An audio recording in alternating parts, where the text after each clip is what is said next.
துன்பத்திற்கு காரணம் ஆசையா பேராசையா என்று நீங்கள் மற்றவர்களிடம் கேட்பீர்கள் என்று சொன்னால் அவர்கள் உடனடியாக என்ன சொல்வார்கள் என்றால் பேராசை தான் துன்பத்திற்கு காரணம் என்று சொல்வார்கள்.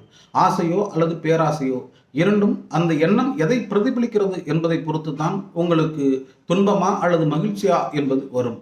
பேராசை எங்கிருந்து தொடங்குகிறது என்று கேட்டால் போதாமையால் தொடங்குகிறது. போதாமை என்கின்னம் என்பு வருகிறதோ எப்பொழுது வருகிறதோ அப்பொழுதுதான் உங்களுக்கு அந்த பேராசை வரும். பேராசை வருகிற பொழுதுதான் அது உங்களுக்கான ஒரு துன்பவியல் சம்பவத்தை அல்லது துன்பத்தை உங்களுக்கு ஏற்படுத்தி கொடுக்கும். எனவே இருப்பதை வைத்துக்கொண்டு மகிழ்ச்சியாக வாழ்வதும் இருப்பதிலிருந்து மேம்படுவதற்கு நாம் எப்படி சிறப்பாக செயல்படுவது என்பதுதான் முக்கியம். போதாமை என்று வருகிற பொழுது நாம் எதை கருத வேண்டும் என்று சொன்னால் நம்மிடம் அன்பு போதாமையாக இருக்கிறது, அறிவு போதாமையாக இருக்கிறது, அல்லது மற்றவர்களுக்கு செய்யக்கூடிய செயல்பாடுகள் போதாமையாக இருக்கிறது, மனிதநேயம் போதாமையாக இருக்கிறது என்பதையெல்லாம் நினைத்து அதை பேராசைப்படுகிற பொழுது எந்த துன்பமும் வருவதில்லை. தன் சுயநலத்தோடு போதாமை என்கிற எண்ணத்தை யார் வெளிப்படுத்துகிறார்களோ அங்கே துன்பம் வருகிறது.